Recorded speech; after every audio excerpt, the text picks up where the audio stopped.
This is in response to an email I received about talking about more about making money. Now, I want to sort of put out there the point of this channel is not simply about myself, but it's actually trying to encourage people to do better with their own lives. So you've got to have a starting point.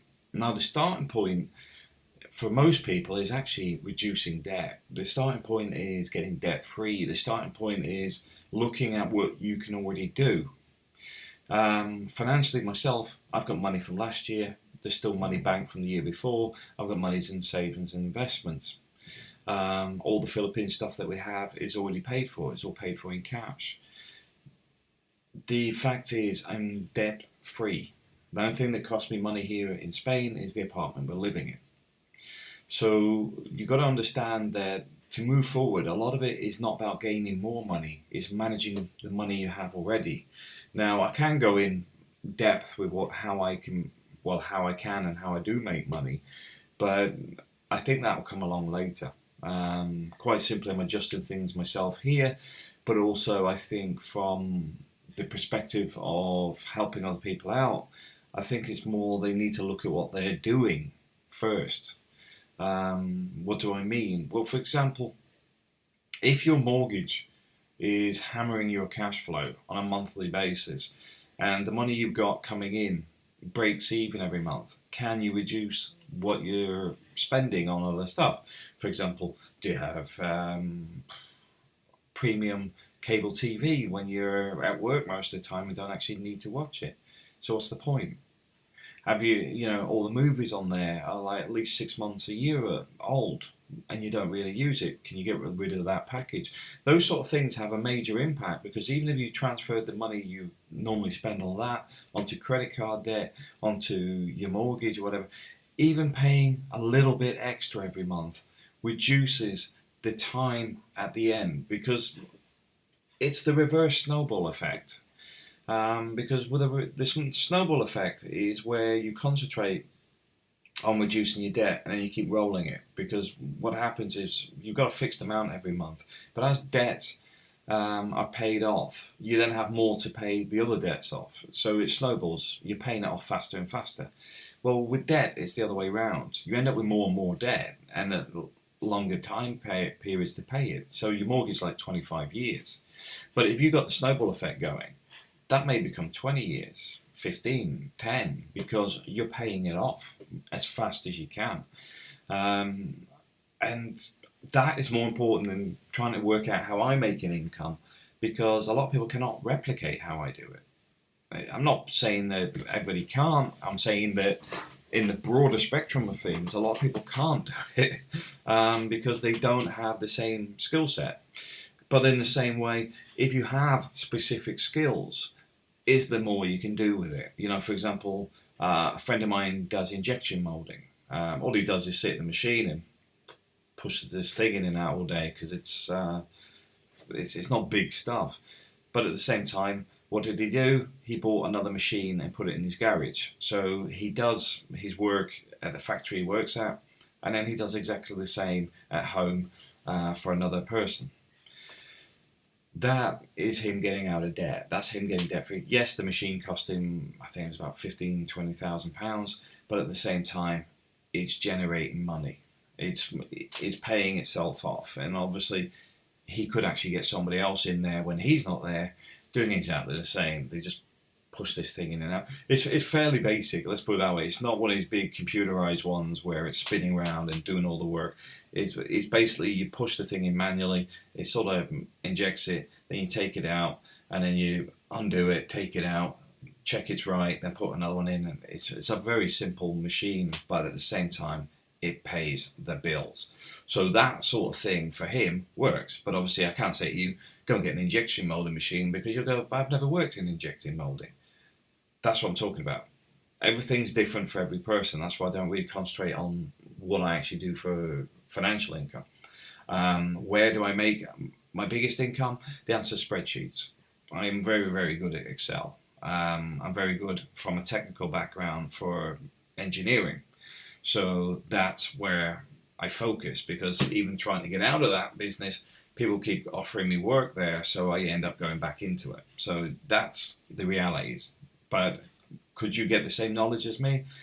The company that I was working with up until last week, last Wednesday, I think I finished, they went through 130 people until they got somebody that could actually do it, which is myself. And bearing in mind, all these people are skilled engineers, but having skilled engineers with a broad spectrum of knowledge on different types of engineering, along with the ability to manage spreadsheets, asset management, identifying missing assets, etc. There aren't many people that do it. It's a very niche market. That is the reality of it. So there's no point in me saying you could do what I can do, because a lot of people can't. And it's not because I'm saying I'm better than everybody else. It's quite simply a lot of people try and can't do it, and they're from engineering. In the same way, we've had people from the business community that are very, very good on computers, but have no idea what they're looking at when they walk into a plant room. So it's one of those ones where you need that cross-platform of skills, and there aren't many people that do it that way. You know, it's a mix mash of different skills. So I would say that debt management is probably the first element. If you're looking to go to the Philippines, if you're looking to change your life, it's getting rid of debt first. Day one. It's often the one that nobody wants to talk about, the one nobody thinks there's a way out of it. They bury their head in the sand. Yet, if you focused on it, you get rid of that debt, you can do a hell of a lot more. Once the debt's gone, you'll find that everything starts becoming so much easier. You've got no mortgage, so you've suddenly got an extra £300-400 a month, or your car's paid off, so you don't have to worry about your car. But on top of that, you start saving for your next car, so that when you buy your next car, there is no finance on it because you're paying it in cash. That's basically the life skill on this, is basically get debt free. Get debt free and then work from there. The other thing is, like I was saying, if you're working 8 hours a day in one job and think, well, there's something I could do at home for 4 hours a day. I'll give you some examples of what some of my friends do. One of them does custom made jewellery in silver. One does cake making. One of them does engraving. They bought an engraving machine that sits and engraves people's names on pens and whatever they want. Another one does business cards from his garage. These people have all got small little businesses that are basically wiping out their debt. It's wiping it out. And once they get ahead, they then have that same business model that will continue to help them save. Because one of the things I do is I move specific money. I've mentioned this before about my box method, where you have a box for this bill, you put your bills and your expenses and your savings and separate them all out so that you know exactly how much you need to put in each, but at the same time you know what's left over, because the final box is what's left, because you pay all the other ones first.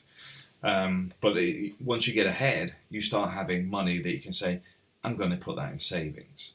And what I do with that is I work out an annual saving, and I split it down into weeks. How much do I want a week to retire, travel the world, whatever you want to do.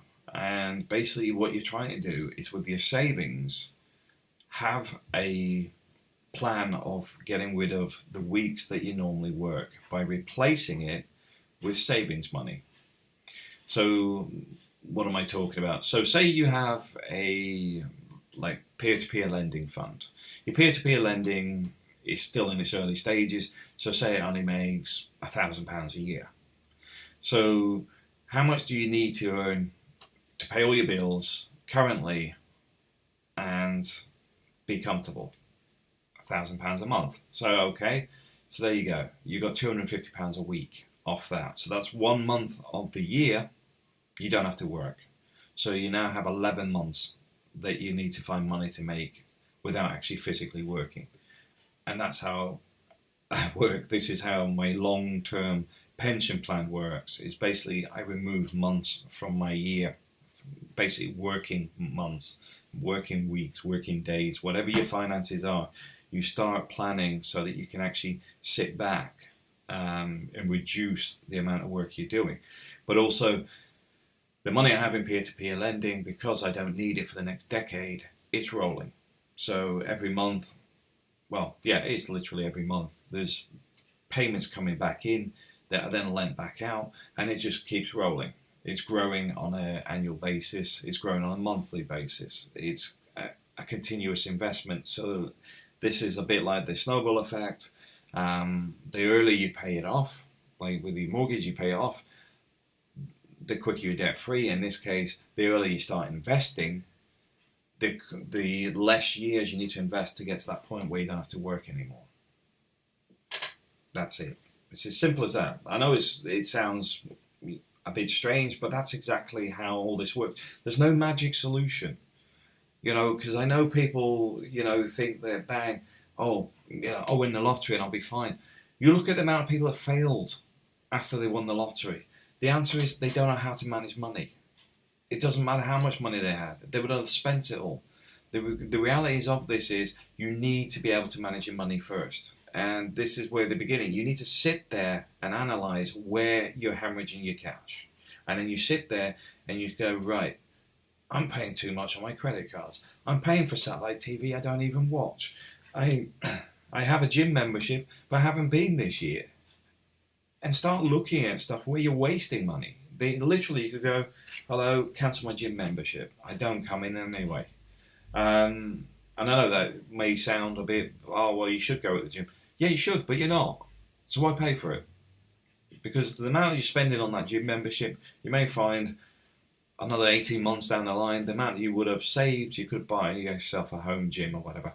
The point being here is you need to focus on the main thing that is today is your debt. Once you get rid of that debt, you start focus on your savings, you start focusing on where you want to be. Thanks for watching.